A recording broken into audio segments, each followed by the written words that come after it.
Welcome to Don't Quote Me on That. One day we will have an intro, but today is not that day. Good morning and hello, I'm Eleanor, I'm Kalina. and welcome back to Don't Quote Me on That. This is the, I think, fifth episode of our special Euphoria miniseries. Also dubbed the Fifth? Yeah. Fezco Fan Club. I don't know. I can't Also do dubbed math. the Fezco Fan Club. Uh, Yeah, it's the because we did two for season one, and then this is the third. Yeah, I'm so smart. I can do math. Anyway, today we will be dissecting season two, episode three, and we did something really fun where we actually tried to keep a timeline of events when we watched it, and not just notes in no order. So I that's mean, big my for us. notes were in order. The problem was I don't provide any descriptions. I just put my thought Yeah. down, and my thoughts, like one of my thoughts is gaslight. I don't know what I was referring to. You see the problem? Well, I could tell you exactly what you're referring to in this episode, actually. Unfortunately, so the last episode I'd say was a little bit more confusing, or at least non-linear narratively, Yeah. or like it had a lot of jumps back and forth, and this one is fairly A B C D E F G, Mm-hmm. which means my timeline not as helpful, but like I think it's a good practice to Yes. to get into. Definitely agree. Um, Because, like, we watched these so when they let's. came out and then wrote our notes and then have not looked at the episode since. So shockingly, if the content is more fresh in your mind, sometimes it's easier to talk about, which is a lesson I feel like I should have learned. Maybe our first couple weeks of doing a show together. I don't know because last week we just read our notes out, and I think we went overtime as usual, but like we got some good We content out of did that, and I had no clue what was happening. Like we messed up the timeline, and then I went and read my so notes much, back, and then I was like, oh wait, we skipped like 50 things in between all of this. but not the point. I am stalling a little bit because I need to make my font bigger because I I'm am blind. sitting further away. Yes, also I am blind. Font bigger. Well, Oh, that's I'll give easy. a little opener for the episode. So this episode, like we talked about before, every episode opens and focuses on a different character. Well, actually, sorry. The last couple episodes didn't have a little featured player, I was so I'm thinking that. very glad that they brought it back. Yeah, I was thinking that because I did skim through this episode briefly just to have the timeline fresh in my mind, and I was like, oh, I felt like this was missing, but didn't we focus on Fez's grandma for one of them? For one of them, I just know the last one didn't, and I don't think everyone in this season does Mm-hmm. because they're kind of like running out of People? characters. Yeah.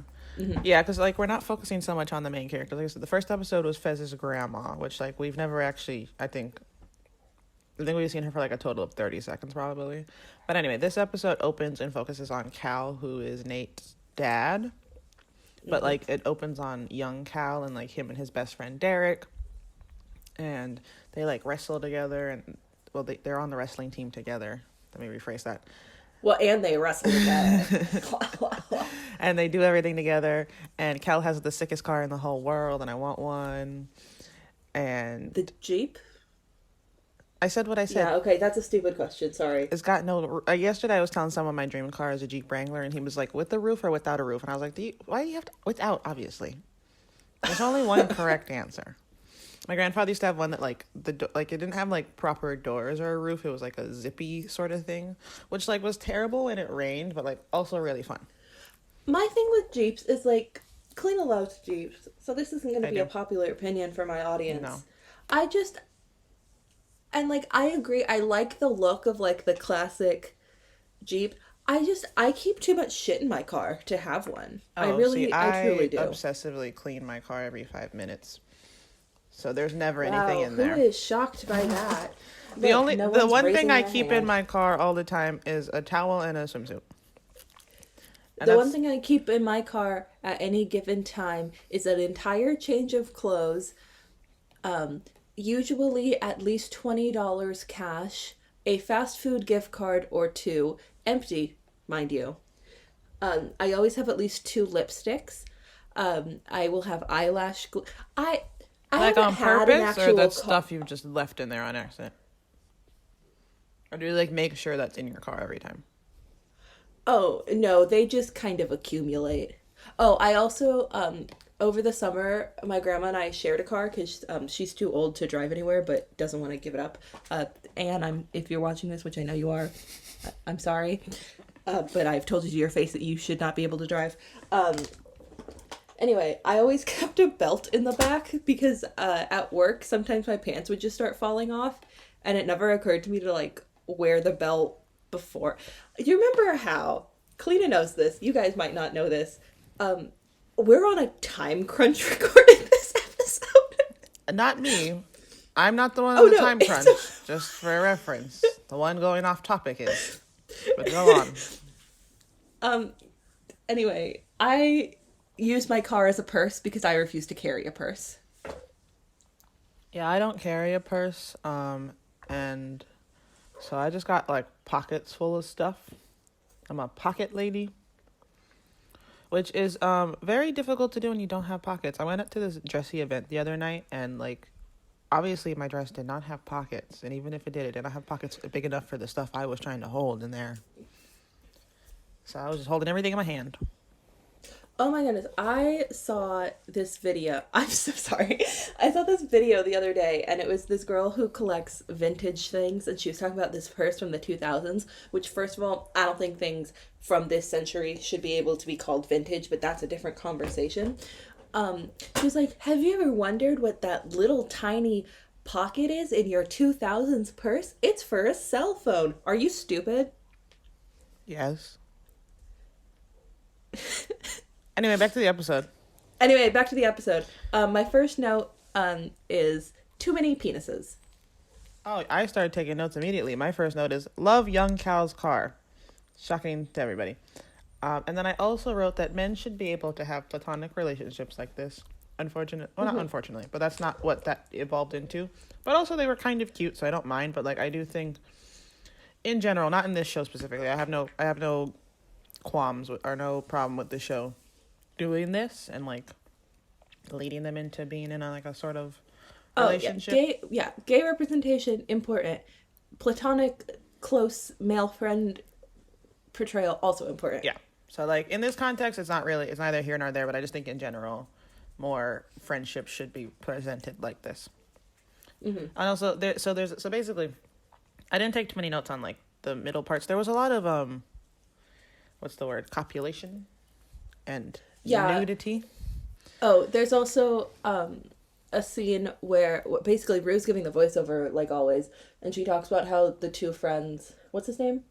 Cal and Derek, how they're so comfortable that they could talk for hours or also sit in silence, which I think is you need that in a friendship. I don't want friends that I have to talk to the whole time. I'm the quiet friend, so I love hanging around people who like talk a lot.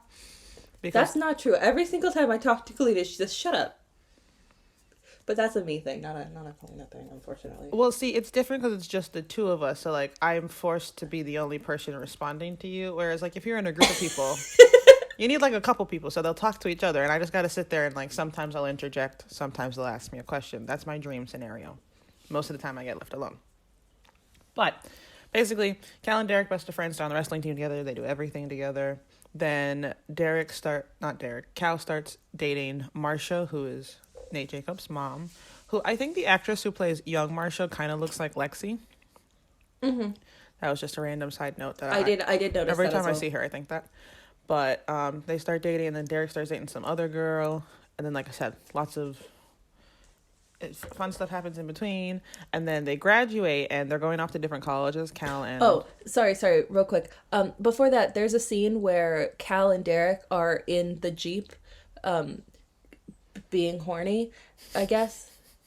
And we get a really long shot of some cut off jorts.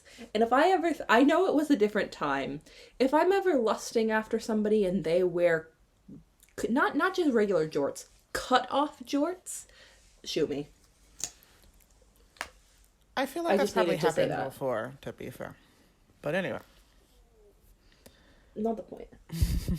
So then they're graduating and they're going off to different colleges. So one night, Cal and Derek go to this, like, he's like, oh, Derek's like, oh, I know this someplace where it'll serve us. And Cal picks him up and they go to this gay bar. And then they're dancing together and they're putting music on the jukebox. And it's so cute. They get served. They're 18, and the drinking age is 21. Although it probably is anyway, because it changed probably in their generation, but not the point. They get served, and then immediately Derek turns to Cal and says, "See, I knew they would serve us. At least try to pretend you're not 18." Stay on topic. We're on a time crunch. That was one of my notes. It's important. That was also my last note for this whole scene, so it's on you now. Yeah, no, they're dancing. They kiss. They go home. Cal wakes up the next morning and he's like, you can tell he's just like in a really good mood. And he wakes up to a phone call. And then I thought this was really good, really good acting. Because this entire scene is shot from above and it's just basically not like a close up, but like a close up on Cal's face as he's laying in bed on the phone. And it's Marsha on the phone telling him that she's pregnant. And like you can see every emotion he goes through and he's like, no, I'm excited. And she's like, oh yeah, I took 3 pregnancy tests. He's like, 3? You took 3? But you can just see on his face he's trying to act like he's trying to act like he's happy, but then he hangs up the phone and he cries. And I just thought this was a beautifully shot, really well done by the actor playing young Cal. It was. But that is the ending of the little opener. Then we get hit with the title screen, Euphoria. And then Rue comes in doing what I do anytime my housemate is not here. Which...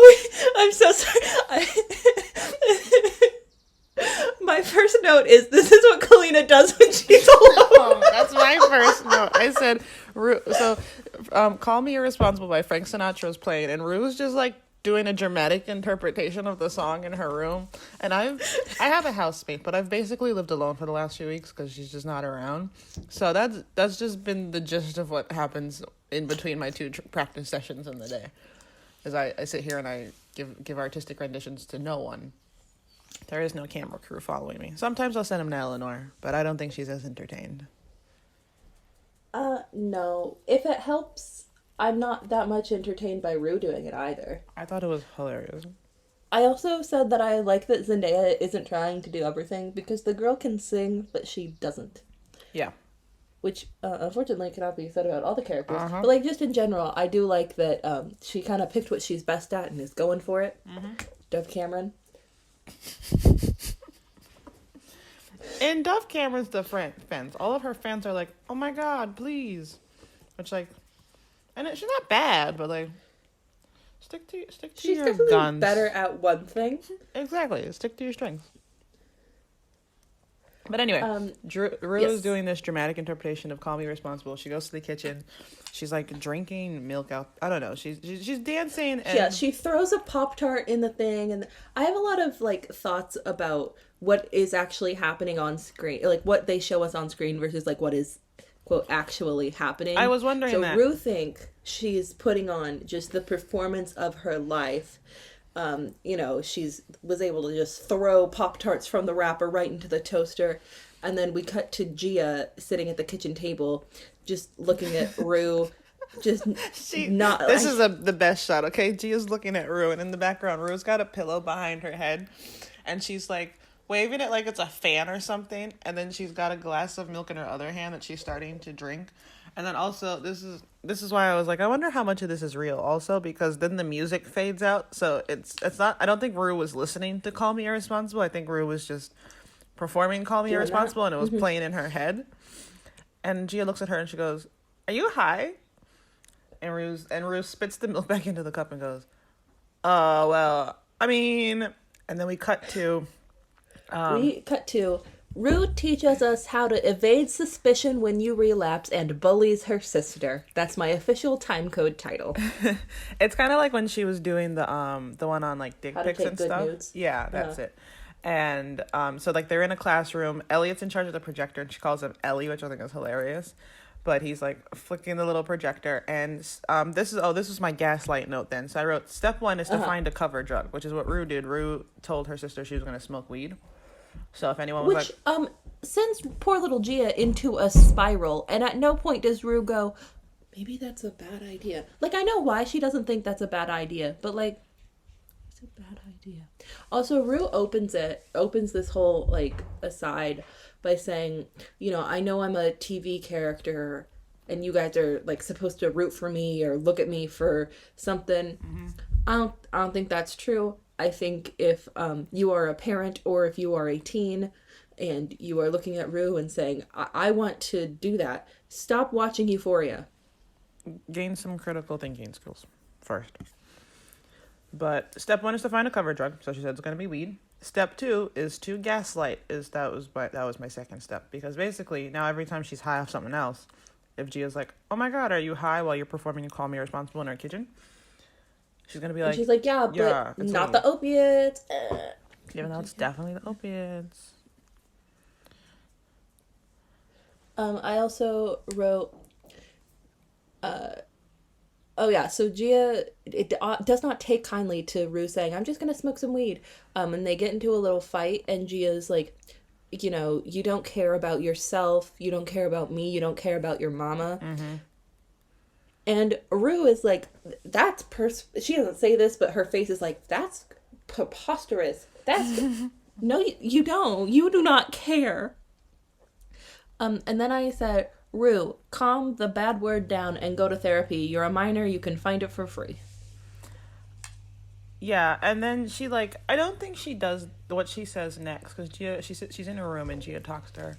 And I don't think she does this necessarily to manipulate. I did say she was gaslighting her, but to manipulate Gia to agreeing into the thing, into her smoking weed. But she was like, "It's better than me committing suicide," which is, and she was like, "That's where she's this like, is when I said said get some therapy." Yeah, she was like, "That's where I'm at right now. Me smoking weed is better than me committing suicide," and she is like, she doesn't agree, but she comes around, because I guess if your older sibling is like, I could die or I could smoke weed.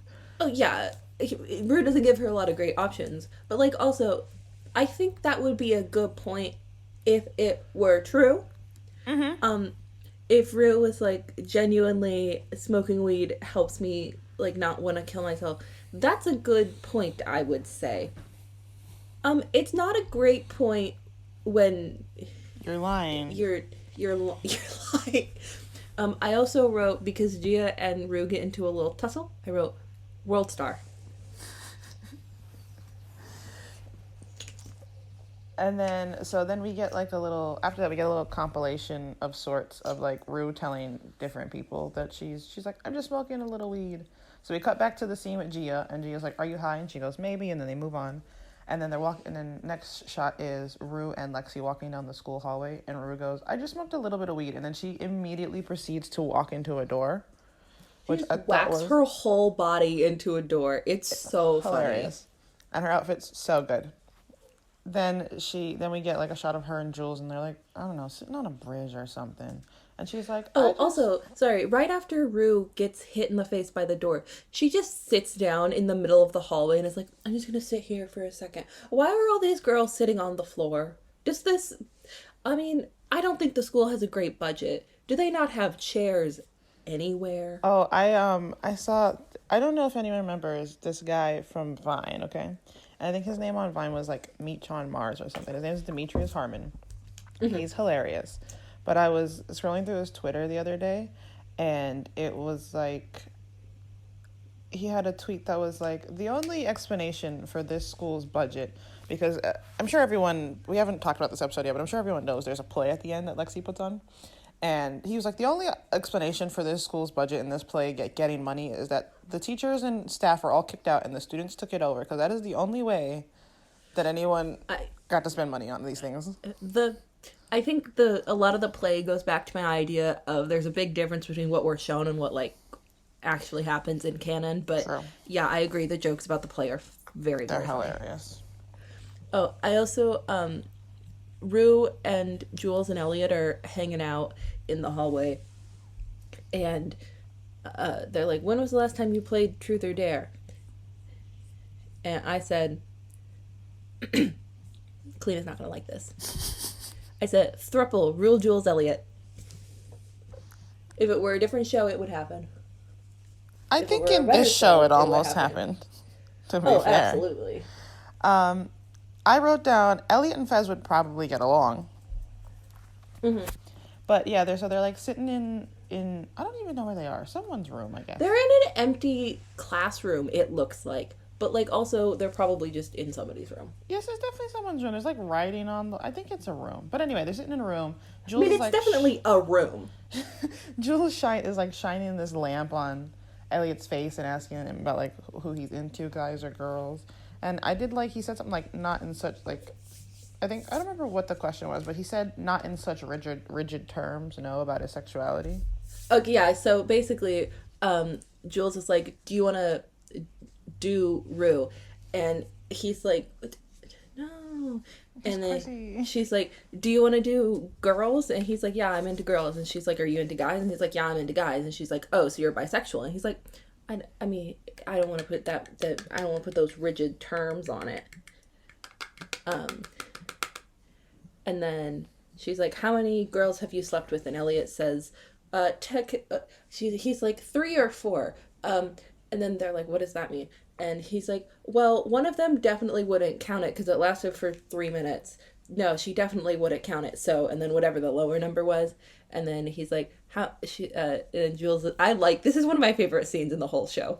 And then Jules is like, how many guys have you done?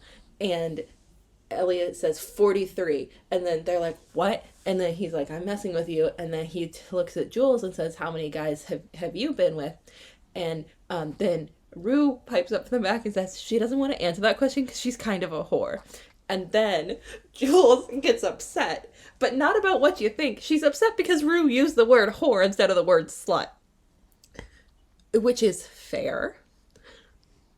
And then Jules says, it doesn't really matter, I'm not that interested in men anymore. And Elliot says, how many men do you have to fuck to no longer be interested in them?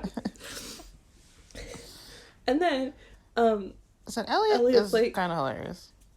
Elliot's like, how many men have you had sex with? And, she was like, I'll tell you, but you can't tell Rue. And then Jules whispered, I would assume a number. And Elliot says, that is a mentally ill amount of people. And like, he's not wrong. And also, he's my favorite. Towards the end of this conversation, he goes, she's asking if he's straight or gay, Jules, and he goes, you're a nun. And Jules goes, how am I a nun? And he goes, you're a trans girl wearing a binder asking me whether I'm straight or gay. Which I think, like, I just like how he turned everything on its head. And then it gets better.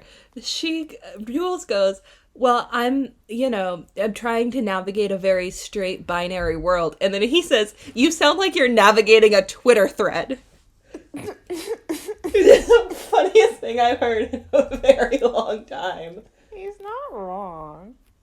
He absolutely isn't. He should have said it louder for the people in the back. And then like, so Jules turns on. She's like, well, most guys don't hang out with 2 girls unless they want to sleep with them. And he goes, I didn't say that I didn't want to sleep with either of you. And Rue goes, oh, so you want to sleep with Jules? And he goes, you guys are disgusting. I'm not waiting around just to see who's going to sleep with me, okay? I don't like you. I'm leaving. I also said I would fall in love with Elliot if he talked to me like that. Which, unfortunately, is true.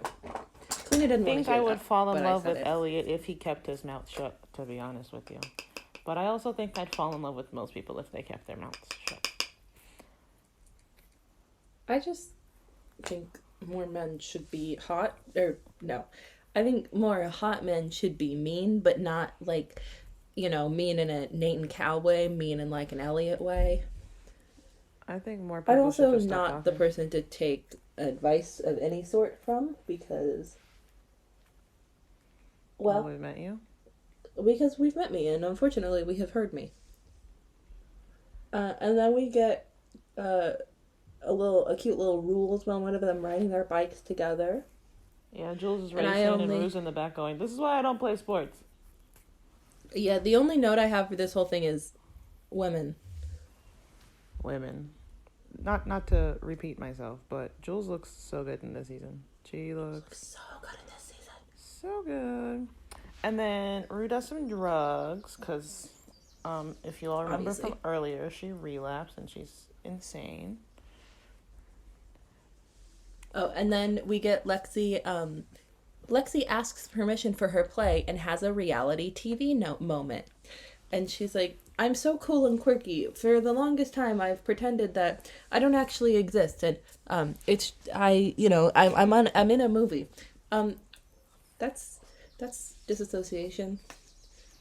You should probably also seek therapy. I wrote Lexi is so cute, and then I wrote Observer She's or so cute. Wallflower. She's adorable. And then Lexi, the director, is us describing our show. But then, cause like Eleanor said, she has a little reality TV moment. So she's like sitting in a chair. It's kind of like the behind the scenes on set, and she's sitting in a chair getting interviewed about, the play and what why she wrote it and what's it about and all that stuff. Well, this And time it's a movie. It's not the play yet. It's a oh yes, movie. It's sorry, a the movie movie. about her life. So the movie about her life. So she's like, this has never been done before. The sidekick's usually more sensitive and smarter, the more compelling character. So why wouldn't we make a show about the sidekick? So she's kind of like trying to turn the narrative on its head. But then also, Rue comes in and gets interviewed about the show. She's wearing sunglasses. She's very clearly high out of her mind. But she's wearing sunglasses. She's like slouched in this chair as low as she can go. And she's just like, it sounds like she's been told what she's supposed to say, but she's not putting any emotion into it. She's like, yeah, the show's about love and friendship and it's really good and blah blah blah. So I said Lexi is us describing the show, but then Rue is me about literally anything else. Mm-hmm. Um, yeah, it is really funny. I think Rue and Lexi are so cute. Mm-hmm. I know they're friends, and I know Rue is not a good friend, but they're so cute. There's also a scene where Lexi's doing her little director thing, and somebody's like, Rue Bennett is 47 minutes late. And Lexi's like, I'm going to kill her, which is good. That's the energy more people need. Then we get to talk about the most insane person I've ever met in my life. Not met, but like the most insane person I've ever experienced. It's the Cassie getting ready montage. First of all, we are in the room, and then this alarm goes off at 4:00 in the morning, and I was like, 4 a.m. And Lexi's sitting in her bed because remember Cassie and Lexi share a room, so Lexi's sitting in her bed working on her play, and Cassie's like, Cassie's like, why are you awake at 4 a.m.? Lexi's like, why are you awake at 4 a.m.? And it's so she. Which, to be fair, is the only answer to that question. Yes. And then we get to see Cassie getting ready, which takes 3 hours. 3. Nate Jacobs is not that cute. I would say he's maybe worth like 1 hour of effort, but then you remember he's insane. But like if you take that out the equation, he's not 3 hours worth of preparation cute. Also, what do you do for 3 hours? I get ready in 15 minutes. I can't imagine it taking 3 hours. A lot of makeup, and like I can stretch it out to 3 hours if I like have a lot of things going. I'm not actively like doing something for the full straight 3 hours because that's insane people behavior, and I don't think that's. She like showers and washes her hair and exfoliates her whole body and dry brushes and uses every morning.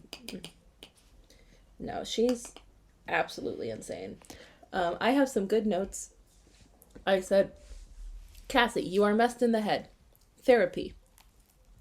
And then in the Rue's voicing over this part, and she's like, even she's talking about how Cassie is doing this so that even if Nate doesn't look at her or, pretends not to notice her, that he knows that she's his. And I said, Nate isn't pretending not to notice you. He is not noticing you.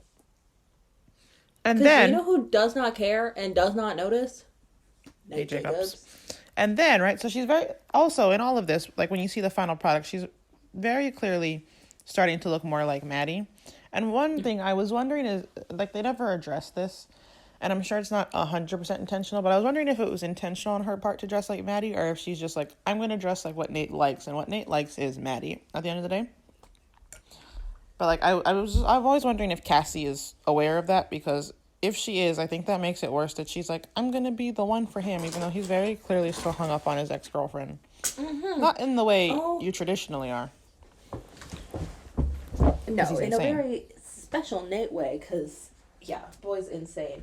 And then there's this whole thing where I think everybody's seen it, where Cassie and Maddie are basically wearing the same outfit. Mm-hmm. And then Cassie, like, has a little freak out about it. And no offense, do not have sex with your best friend's ex if you cannot handle having sex with your best friend's ex. But then also the worst part is that's the one day he like looks at her, because every other time she's dressed up he like completely ignores her in the hallway, and the one day she's dressed like Maddie, he like pauses for all of 2 seconds and looks at her, doesn't even give her a look of he just like looks at her and then keeps going about his day, and she's like vindicated. But like, this girl is shaving every day. Also, if I shared a room with Cassie and she had an alarm at 4:00 every morning, she would never see her phone again. She would get woken up 5 minutes before the bus came. I would hand her a Pop-Tart, and she would live like she were Amish, really. And then we get into some more lightheartedness. So we go back to the Truth or Dare with Jules and Elliot. Some Thrupper Truth or Dare. Some what? Truth? Please say that word again. Thruple? That's not what you said the first time. That's not what I said, but I was hoping that you would ignore that. For some reason, the first dare is that Jules just pees in the street. Yeah, and then a car comes, and then she turns around to face the car that they're in. Elliot goes, "Hey, don't pee on the car," but like you opened the door for that. That's your fault. Yeah. Also, you know how sometimes when you rewatch like iCarly or Victorious, or you see clips and there's just stuff that's like very obviously a fetish, you know? No? There's a lot of feet stuff in iCarly for no reason. That's how I felt in the opening scene where Cal's mom puts her feet all up on Cal's dad's face. And then in this one, with all the pee stuff. You know who does not need to know that you're into pee and or feet? The whole world. You can just do that quietly. Or, better yet, do it silently. And then Elliot gets dared to walk up to a bunch of boys. And he talks like, and they're like very clearly like very like a manly men jocks, and he was like, I've seen the way you've been looking at me, and and like basically he's hitting on the guy, and then he says the worst sentence ever. See how I didn't say the sentence? He said, "We can poop on each other's chests." And was that him, or was that part of the dare? I need to know who that came from. My money is definitely was him. It was absolutely him, unfortunately. It was 100% him. But anyway, understandably, the jock and all his friends I guess not understand, but they all get up to chase him and beat him up, I guess. Oh, no, it's understandable because of what he just said. And my favorite thing is there's a cop at the end of then get one shot. They're outside, and then he runs through the school.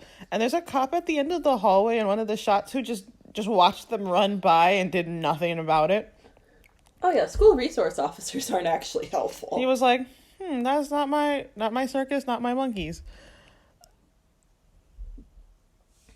Oh, and then the throuple is in Elliot's room, and he gets the bed, and Rue and Jules have to sleep on the floor, which is hilarious. And also, why are their parents? I'm sorry, if I were Rue's mother, she would not be allowed to have any sleepovers anywhere. She would have lost that right. Were they forced to sleep on the floor, or did they choose to sleep on the floor? Because they're making out the whole time. They definitely migrated to the floor so that they could get nasty. Which, like, don't do that with your friend to sleep right there. I know Rue is high and can't, she's just not. And to be fair, I don't think Elliot would care. No, Elliot would join, which is worse because they are 17. Oh, and then, right?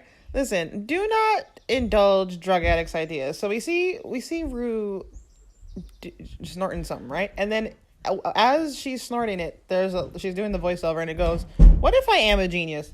No. You, if you're ever high and think, "Am I a genius?" You write that down and we'll look at it later. But 9 times out of 10, the answer is no. So then she goes to Fez. Yeah. I'm sorry. I have a very Rue has the worst idea in the world, but it doesn't even matter. She starts with Fez. She goes to Fez and she's like, "Fez, I'm a genius." And part of her plan is, well, you need to front me $5,000 worth of drugs. And Fez goes, because he's the most logical man apparently, goes, "I don't like how the plan started." He like doesn't let her finish, and she's like, "That's so no, it's not rude, rude." And then she goes to Elliot, and she's like, Fez didn't even like the plan. He wouldn't even let me finish." And Elliot's like, "That's a great plan." Elliot, funnily enough, also a drug addict. High. So maybe don't listen to him. Oh, and then we get the funniest scene in TV history. Okay. I'm sure everyone has seen it, but all the girls are in the bathroom. It's got Kat and Maddie together. Rue is there. I think, is it Lexi or... Yeah, Lexi's there. And then Cassie walks in the bathroom wearing this little, one of her production outfits for Nate Jacobs. And she does look a little countrified. She doesn't look as bad as all of the characters are pretending that she looks. No, she looks it's not that much of an out. It's like, it's not, I mean, she looks good, but like the characters are acting like it's a very weird outfit. And it's not. It's a little country, but it's not as weird as they're No, I thought it was a cute outfit, but I think given the context, because what happens is she walks in, and remember, Lexi's doing a play, but Lexi hasn't really done a good job of explaining to anyone what the play is. And then the drama club told anyone. Yeah. And then the drama club's doing Oklahoma. So I think Rue gets those mixed up because Cassie walks in and Rue goes, "Oh, are you in the play?" And Cassie goes, "What play?" And she goes, "Oh, Lexi's play." And basically they kind of go back and forth, and it comes down to Cassie's like, "Do I look like I'm in Oklahoma?" And Kat goes, "Why are you dressed like that?" And Cassie goes, "Like what? Like a country music star, in a good way or a bad way?" Which is just the best exchange ever. I think she looks like a country music star in a good way.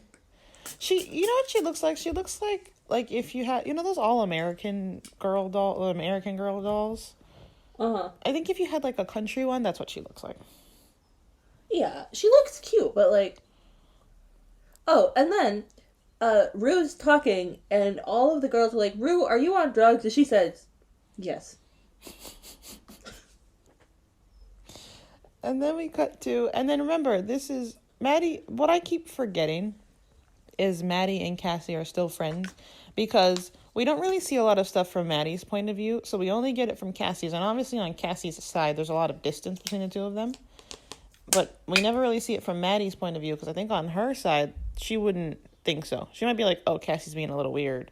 And then we get a conversation where she might explain why she's justifying that, because she's like, "Oh, you've never been single, and, I think it's good for you." And Cassie's here and then Maddie's talking about being single herself, and Cassie's like, "You deserve someone who's passionate and loving." And then I'm pretty sure in the back of her mind, she's like Nate is with me. Which, he's not, because he sucks. Which, no, he's not. That's the thing. I also wrote, because I think Maddie or Nate, Maddie or Cassie is talking about how Maddie and Nate were bad for each other. And I think in Cassie's point of view, she's like, well, half of the reason they were bad for each other was because of Maddie. No, they weren't. There was only, Maddie wasn't great. There was only one reason they were as bad as they were. And even if you, believe that, right, I don't think you can watch Cassie and Nate together. Because Cassie, to be fair, wasn't the most stable of people. But, I don't think she was insane until he entered her life, So, it's very clearly... my mom has a motto, which is, if everyone's got a problem with one person, it's the person. And in this case, if everyone's insane when they're hanging out with this one dude, it's the dude. Or, take McKay. McKay was, an okay guy, but, he did stupid stuff when he listened to Nate, But the best part of the scene with Cassie and Maddie talking, and Cassie's like, you deserve someone who's passionate and loving, is they're tanning with the kid that Maddie's supposed to be babysitting. Yeah. And Maddie turns to him and she goes, "When you get older, don't be mean to girls you like, okay?" So, like, if one good thing came out of all of this. Yeah. And then we get a horrible scene, which is Cassie and Nate. Cassie and Nate sex break. Yes. And at one point, Nate chokes her, but the choking didn't seem sexy to me. Like, it just seemed like he was trying to kill her. Now, I could be Oh wrong, yeah, Nate's but, like, not sexy. He's murdery. he was, like, if she died, I don't think he would have been like, oh, no, that was 110% an accident. Like, I feel like there would have been a little bit of intention behind it. Also, none of these kids respect their parents. No. Like, even a little bit. And look, right now, based on everything we know about Nate's parents, his mother deserves a little bit of respect. Okay? She's not great, but we have not been, like, confronted with how bad she is yet. All we know right now is that she does not like Maddie because of, like, how Nate is with her, which Nate's fault, not Maddie's fault. But, like, she can recognize it's not a great relationship. And when Nate got beat up, she said something about how it's probably not, how Nate isn't completely innocent in it. Yeah, someone doesn't beat you in your face into that point for no reason. And his mom was like, oh, maybe. But no, he's just. Cassie and Nate are just doing it in their house loudly. There's a scene where they're doing it, and then it cuts to the downstairs kitchen, and it's just his parents. Listen to them going at it like randy teenagers, which they are, but like, what the hell are you doing? I also hate, there's a scene where it's like the middle of the night and Cal is sleeping on the couch, and I guess he can see into the kitchen, and Nate is standing there in his, like, boxers, and Cassie's, like, in just his shirt, leaning against him, and they're just standing in the light of the fridge, pulling things out the fridge, and then they both look at him, and, like, don't do that. If you're gonna live at your boyfriend's house, don't just pretend you don't exist. Maybe I wouldn't leave the room ever. If I wanted something to be like, Nate, you have to go get me a glass of water. Nate, I would not go downstairs with my boyfriend and next to nothing. Kalina came to visit me, and you know how many times she was in my kitchen alone? First of all, in my kitchen, 0. In my kitchen alone, 0. I don't know where Cassie gets the gall to act like she's the woman of the house all of a sudden. I can understand where Nate gets the gall to act like he's the man of the house. Cassie, what are you doing? Again, back to Nate makes everyone insane. And then we get Kat and Ethan comedy hour. I don't have too many notes on this, so I'll let you take this one over. Okay. They have a very formal sit-down dinner with Ethan, Kat, and then Ethan's parents, which I would not do. It does seem like it was Ethan's parents' idea, but, like, I wouldn't do that. And then Ethan's mom is like, tell me about yourself. And then Kat just has a full breakdown. She's also, I know we keep saying everyone's insane, but everyone's insane in, like, a different way. Like, Nate Jacobs is a serial killer insane. Like, I'm pretty sure when a lot of serial killers went to jail, everyone was like, no, that guy was weird, you know? That guy was weird. Like, I'm not surprised. So that's like a Nate Jacobs kind of insane. Cassie is like boy crazy, but like to the extreme. And then Kat is and like, at least for a lot of the other characters, we have enough background to know like why they are the way that they are. And like, Kat just, doesn't like herself, which fair, that can make you act weird ways. And then doesn't like her boyfriend. You know how you can get rid of the boyfriend stress? Break up with him.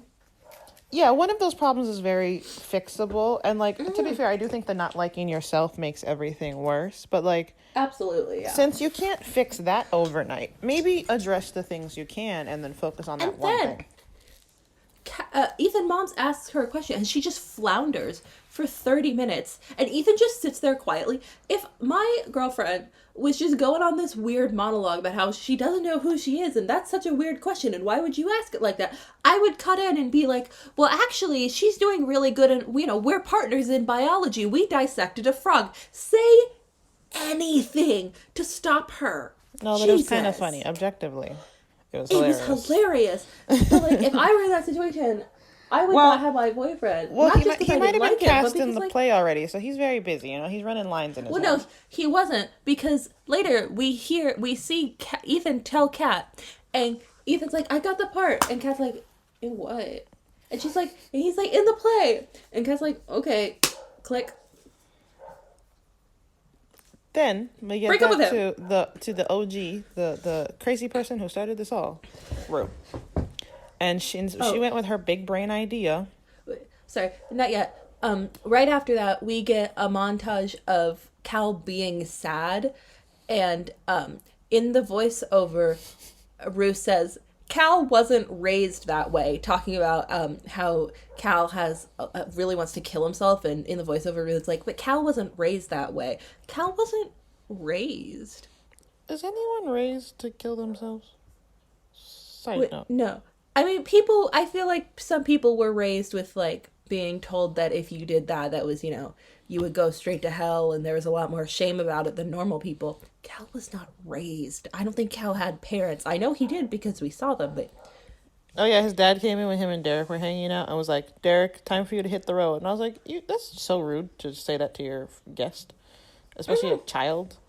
And then he was like, "Get up," and Cal's like, "I will in a minute." And he was like, "Get up now." And Cal's like, "I don't want to." And I was like, "What is happening here?" But like, also, like I said, I do think the show does a good job. We said this before. Does a good job of like showing you, even though people are crazy, it's not necessarily their fault. You know. Now Nate, It again, is. we blame Nate because Nate was jacked up and then took it and ran with it.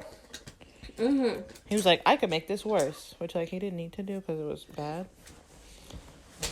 But Rue goes and since Fez rejected her idea, she goes to Laurie, who's terrifying. If we remember, Laurie's the drug supplier, who's like real quiet and calm and calculated and made them all strip and make sure they weren't wearing a wire.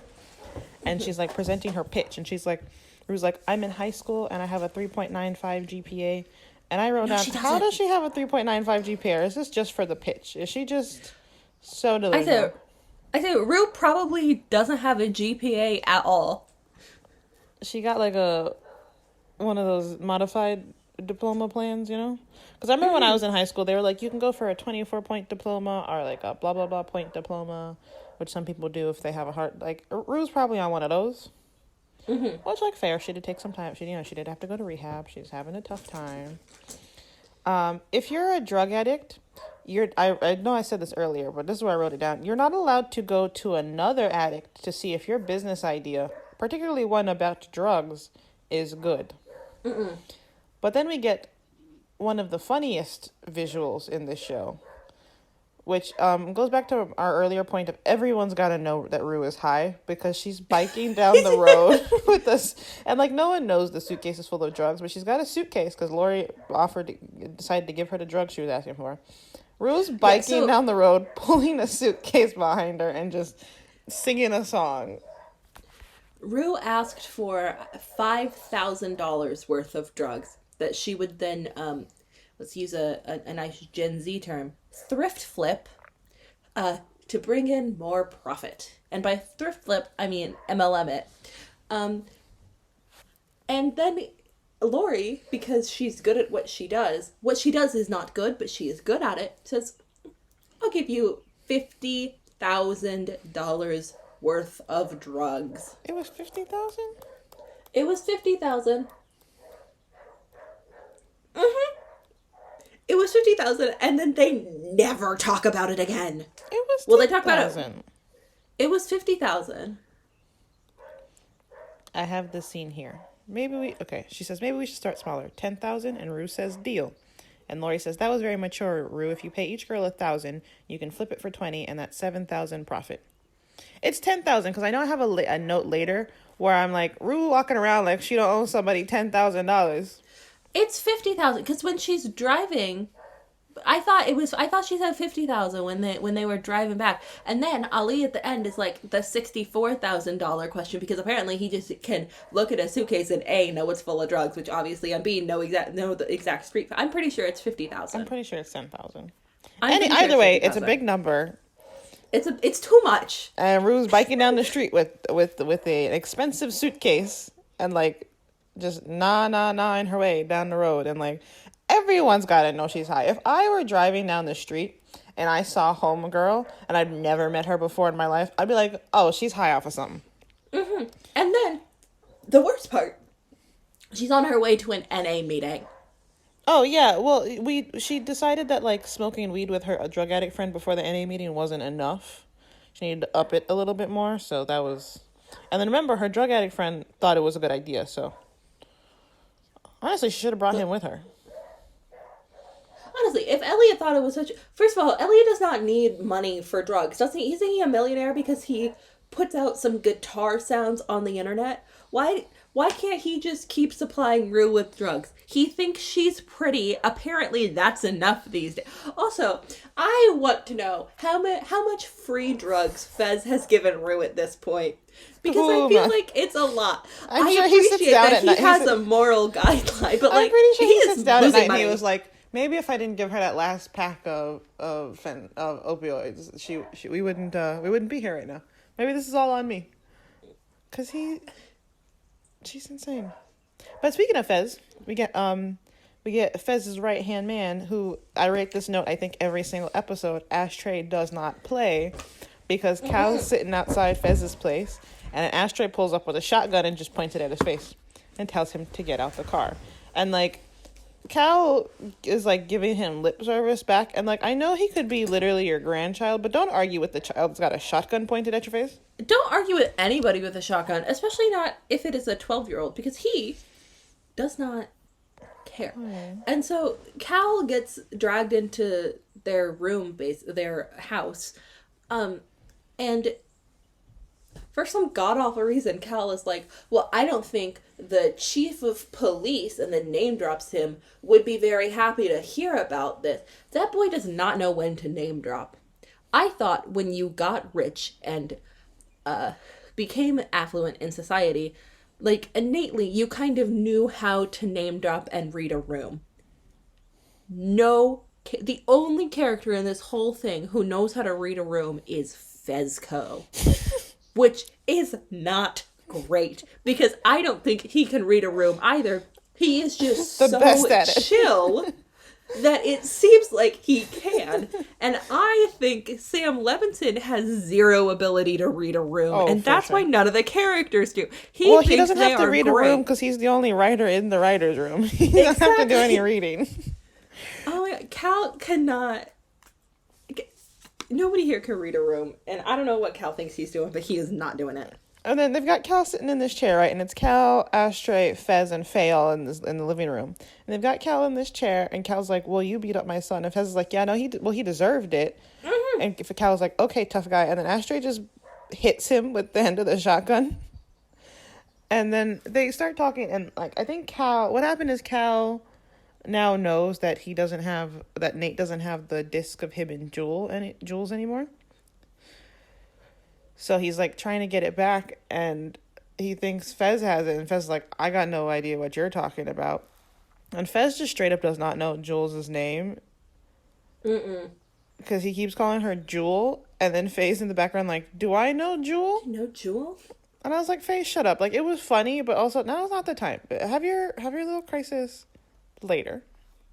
Back to my point of nobody knows how to read a room. Like, we can forgive Faye a little bit because she is actively high out of her mind. Which, is she paying for the drugs either? Is Fezco keeping a tab for her to give to Mouse when he wants to regain custody? Like... Not Mouse, but her boyfriend. Yeah, I was wondering. Sorry. Mouse is dead. Because there's no way Faye is sober at all. No. And there's no way she is making money. So, like, I know must be. He must have dropped her off and was like, okay, I owe you on all the drugs she consumes. Yeah. I know we're not going to get these questions answered, but I think we should get these questions answered. At one point, also, back to my man Ashtray, Cal goes, he hits him, right? And Cal goes, if you hit me one more time, and then you know what Ashtray does before he finishes his sentence? Hits him again. Hits him. And like Cal keeps talking and like stop. He's not gonna stop. So you just stop talking. Mm-hmm. And then basically Cal plays his hand because he thinks Fez knows more than he does, and he's like, "Look, man, I didn't know she was 17." And Fez is like, Are you telling me you had sex with Jewel? Which, again, for reference, Jewel is Jules. And Fez is like, what are we even talking about right now? And he was like, I just want the disc, right? Which is the CD that Nate has lost. And Fez is like, straight up, I have no idea what you're talking about. What disc? Yeah. And Cal is like, the disc of me and Jules. And Fez goes, You recorded that shit? And he goes, I didn't know. And Fez goes, you didn't know that you were recording? And then Fez reveals that Nate is in love with Jules. Because Fez is like, who told you I cared about any of this anyway? And Cal's like, oh, well, Nate did. And Fez is like, oh, you mean your son, the one who's in love with Jules? And Faye's in the background like, oh, that's cute. And Fez is like, no, it's not. It's not. And then Faye asks Cal. First of all, Fez is like, what kind of weird-ass father-son stuff is going on? Again, Fez, why is Fez the most astute person in this whole show? He should not be.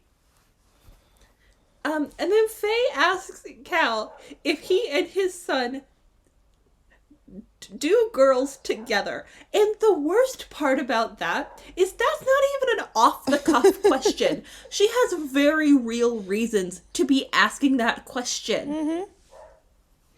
And then, if your life ever gets to that point, drop out. I'm sure everyone's heard this sound on TikTok where he goes, I'm extremely confused. And Fez goes, you're confused? I'm effing confused. And then Cal goes, this part isn't in the sound, but Cal goes, do you mind if I just leave? Yeah. Which, I feel like he should have come to that conclusion earlier. Like, maybe the first time he got hit by the shotgun. Yeah. But then Fez, Fez is a ride or die, so he can't let him go without a threat. So he's like, I'm just telling you, if your son ever, or you or your son ever mess with me or Rue or Jules ever again, I'll kill you. Now, Ash, please escort this nice young man out of here. That's not what he says, but he's like, Ash, try to get him out of here. Why is so Fez like, and I don't know if it's on purpose as like a commentary or something, but Fez is genuinely the smartest person and like the most not calculated, but like he thinks about things. He knows what's going on. I think people play him for a fool, and like, yeah, he's spacey, but he's not an idiot. Oh yeah, he's definitely just high all the time. But he still like when Rue is high, her brain goes, but when she's sober, it's also not firing great. Fez has a good brain, and then it just gets a little slower when he gets high, which he is all the time. And then I always forget, because we talked about this in the first episode of this season. Remember, he got hit in the head, and that's why he's got that scar in his head. So like, it's not entirely his fault if he's a little slow to the draw sometimes. Mm-hmm. I'm pretty sure there's something going on in his brain. Even then, when he gets there, guess what he is all the time, right? Mm-hmm. I have a quote here, and so but the next scene we see is Jules and Elliot hanging out in Elliot's room, and of course Elliot's playing the guitar because why wouldn't he be? And they're talking about Rue and how sexual Rue is. Yeah, and at one point I said, sorry, Elliot and this is my time code. Elliot and Jules discuss how sexual Rue is while Rue attends a meeting with a suitcase full of drugs. Yeah, so I have I think Elliot must have said this. He goes, Jules says, why don't I trust you? And Elliot goes, is it the face tats? And I wrote, actually, no, that helps me.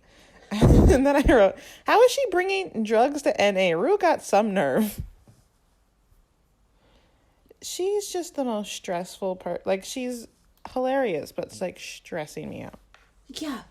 Like, I guess she didn't have time to stop at home. But plan your day better? Maybe don't go pick up a suitcase full of drugs from a drug supplier. Just a suggestion. Elliot did look really cute in this scene where he was like laying on the bed, but again, I would have preferred it if he kept his mouth shut, and then he would have been adorable. Mm-hmm. It was absolutely adorable. And then, like Elanor said, Rue comes out of NA, and Ali's sitting on the stairwell smoking, and he's like, so the $64,000 question is, Rue, what's in the suitcase? And Rue goes, school books, because that's believable. Ali's She like, definitely goes to school. Ali's like, oh, you're an honor student now, and basically Rue's trying to blow him off, and Ali's like, no, I want to have a talk with you, and Rue says just Rue. some of the like this is up there with I stand by this being one of the worst scenes in movie history. In the first Twilight movie, when Bella leaves to protect Charlie, which she tells him, but she can't tell him, so she goes, I don't want to get stuck here like Mom did, and then leaves, and you can just see his heartbreak on his face. This is up there with that. Yeah. Rue tells him to shut up. And then I don't even have notes for this. It made me too sad. Basically, Ali, because of his drug problems, has some issues with seeing his kids. And he's like, look, I'm not, and Rue tells him to shut up. And he goes, look, I'm not some parent you can just tell. Which, first of all, why are you telling your parents to shut up? Don't do that. But anyway, he's like, I'm not some parent you can just tell to shut up, right? And Rue says to him, well, it's a good thing that no one's looking at you to be a parent. And he grabs a suitcase, and instead of being hurt, he's like, what? He's like, excuse me? Excuse me? He said, and he's like, because, you don't tell someone that casually, he's like, I sit across from you and I tell you something, you don't get to sit there and use it to spite me. And he's like, if you bring that up again, we're done. You say something back to me right now, we're done. When Ollie said that to him, said that to Rue, it was in one of the, special episodes, the hour-long expose of them literally just having a conversation and him telling her how he was given this whole talk about how drugs ruined his life. And the big thing that it ruined was his relationship with his children. And Rue was sober during this talk. So Rue knew what she was doing. And I know drugs cloud your brain. Okay, I know you do things when you're on drugs that you would never do sober, and you will say anything to get out of a situation so that you're not caught. I get it. This is still a TV show, and we did not have to be that mean to him. No, that's like second place for worst scene I've ever seen in media. But on a lighter note, this song has the best soundtrack in the world. We get to see Ethan, right? That's his name, Ethan, auditioning for Lexi's play, and they're like, "Oh my God, he's amazing." I do think that this play will be the end of Cat and Her Man, which is what I wrote down. And Nate is going to go back to Maddie because his life is a series of doing what's quote unquote right and expected. And as much as everyone knows he and Maddie are bad together, I do still think they expect them to end up together. And she is the right choice for all things considered. To be I think Maddie wants to be a trophy wife, but I think in turn Nate is expected to have a trophy sort of wife. So that makes sense. Yeah, the very end of this episode is Cassie, did her 6-hour get ready to stand and go have sex in Nate's kitchen with his dad watching. And she's waiting 2 streets down from her house. Oh, first of all, when she leaves the house, her mom is like, "Where are you going?" And she goes, "Nowhere." And then her mom just looks at her, and Cassie goes, "I know," which is a throwback to how every single time she leaves the house, her mom is like, "Don't get pregnant," which Cassie already did. And it did not change her behavior. Look, I'm sure getting the abortion was not easy. I'm sure that is not easy for anyone. I feel like perhaps it would inspire a moment of self-reflection. No, she turned off all of her critical thinking skills after that. And I know it's not all Cassie's fault, because I know she has not had an easy life. What the H word are you doing? Anyway, she gets a text from Nate that's like, "Sorry, something came up." And then what came up is him giving flowers to Maddie. And I think, I said, I know Nate is a bad person, but he should at least tell Cassie he's trying to get back with Maddie. Because Cassie has said that she doesn't care. She loves Nate. It doesn't matter about Maddie. So then just tell her. See how tough you are then. Yeah, see if it doesn't matter. And then so he goes to see her at where she's babysitting Theo, babysitting the kid. And stop! Don't invite your boyfriend over to, or your ex-boyfriend, or anyone really, over to the people's house that you're babysitting their child. Because I just feel like that's like a safety issue, and they might Yeah. not vibe with that. Especially seeing as the boyfriend is Nate. Anywhere he goes is a safety issue. Mm-hmm. I have some notes that I forgot about when Jules and Elliot were hanging out together. Um, which is at one point I think one of the I don't remember the conversation specifically, but one of them goes, "Are you trying to be an asshole?" And he goes, "No, I'm being sweet right now." And that's what we sound like.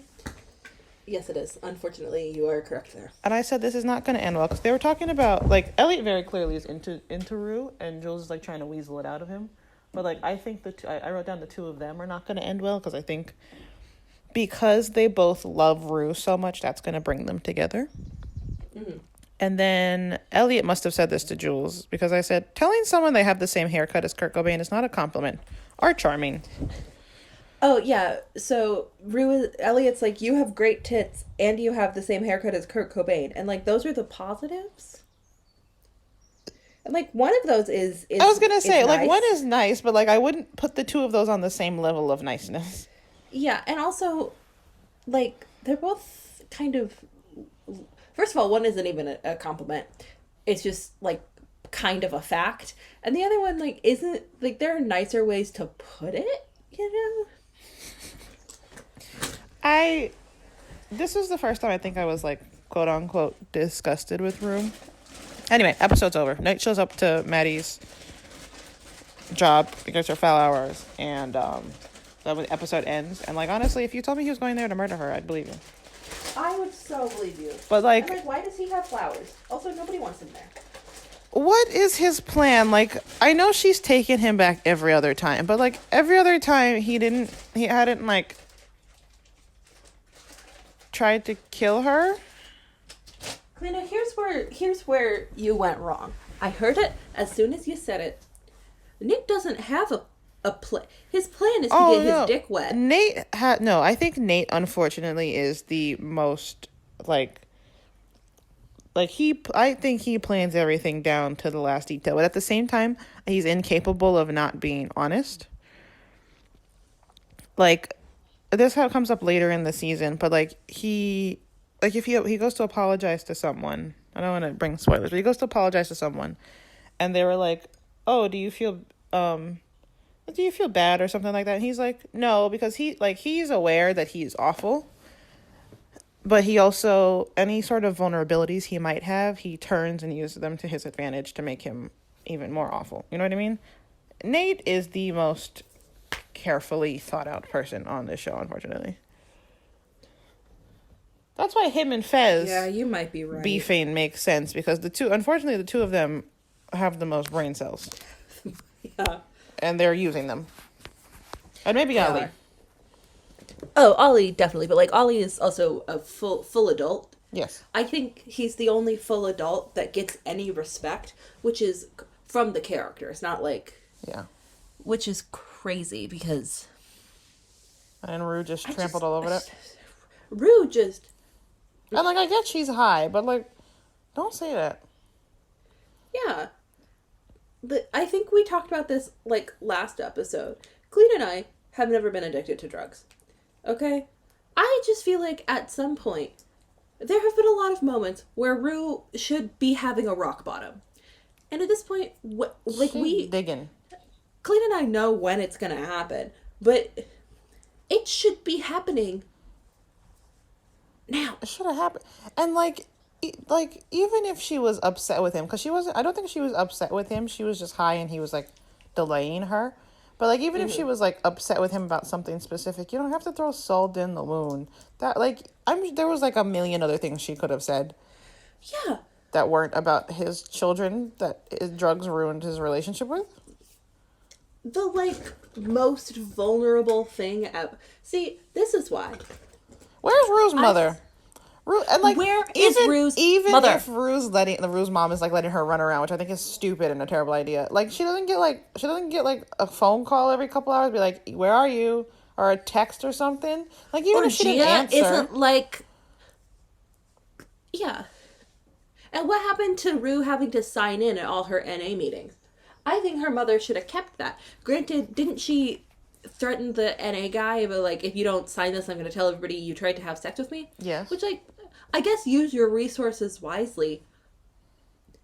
But at least make her keep a sign in. At least that proves she was there Drop once. her off. You know how you can make sure she went there? You take her there. Or, like, again, we've gone back to this. Do they have no family? I know there's, because like, okay, maybe her mom's got to work. But one, her mom's got to work every night. And two, because like I would have dropped her off and I would have sat my ass in that parking lot till it was time for her to come back and go home. But like there's no one else who can check on them. And like it's not fair to Apparently settle not. Gia with the job, but maybe like make Gia make sure she goes, because clearly Rue's not being the adult or being the older sibling here. Or, like, I'm sure I know they have meetings for, like, families of alcoholics. I'm sure they have, like, NA family meetings. It would be good needed if they happened at the same time. So have Gia go to one, because that girl needs someone who loves her. Or like even, And then have them both go at the same time does so that Lexi's they're mom each have a other's job? brides. Her job is drinking wine on the couch. Because like even though she's not the most responsible adult, have her drop your kid. Like just you tell me there's not even like family alone. There's not one single person she could have asked for support. And like not to blame Rue's mom for her problems, but like I also don't think she's taken enough steps. And unfortunately at the end of the day, Rue is a minor and she's the parent. She needs to be doing more. Or even, like, I know Ollie, when he came over, like, his alliances is to Rue, which I guess fair enough. Get his phone number, maybe. To be like, hey, was Rue at NA today? You know how easy that is to And send a then, text? and then Rue gets home from her. Oh, this is where Rue gets home from her little jaunt, and she's still dressed up in her drug getting get up, and her mom is on the phone. So her mom was home the whole time, and her mom's like, "Are those my clothes?" And she goes, "Yeah, I auditioned for Lexi's play." And then on the phone, her mom goes, "Yeah, she's doing really well." You're just gonna believe her? You know who you can talk to? Lexi. Yeah, you know who you should have no trust in? Rue. I'm sorry, Rue. You don't deserve any trust at this point. Oh. Anyway, we're over our time. We're But way over. that was just... It was a good episode, and I like that we went back to our little, recapping characters. And again, I think they do a really good job of giving us insight into, like, there's why Cal is jacked up, which is why he jacked up Nate, and this is why Nate is jacked up, even though Nate is jacked up because he wants to be a little bit. But, like, not entirely his fault at the end of the day. So you kind of, you see the pipeline of trauma or whatever you want to call it. But Rue needs to learn some behavior and have a better home structure, which is not her fault. But, like, someone needs to put her in check. Yeah. Who is... Fez was trying, but it's not working. I know she only has one parent, but, like, where is she? She's just on the phone while your daughter's at an NA meeting? You have a car? She cannot, like, I'm sure she's working a lot because it's just her supporting the two kids, but, like, she cannot possibly be working all of the time. And, like, seriously, you can't just shoot her a text. She might not answer, but, like, you can't be like, hey, Rue, just making sure you're not buying $10,000 worth of drugs. LOL. Yeah. And then if it's such a small town, I'm sorry, I know we're over, but if it's such a small town and Rue's biking down the street with a suitcase, no one was like... Someone's gonna see her. And no one knows her mother well enough to be like, yo, what's her name? Mrs. Bennett. What is this? Down the street with the suitcase singing a song. I don't know if that's like is she going, or like, oh my God, I didn't know you guys were going on a trip. And she's like, what do you mean? And, like, if the whole school knows that Rue went to rehab, which it's kind of implied that they do, their parents, at least one parent in the town knows. There has to be at least one nosy parent who's like, I'm just going to keep watch on Rue to make sure, my kid is never friends with her. You're telling me no one in that neighborhood is nosy? At all? I just have so many questions. They're not getting I answered. do. We will bring them back up again next week. Yes, we will. And hopefully a shorter episode. Yes, it won't be, but maybe. But I have been Kalina. And I have been Elanor. This has been Don't Quote Me on That, and we will see you next time. Yes, we will. Thanks for listening, and don't quote me on that. One day we'll have an outro, but it's not today.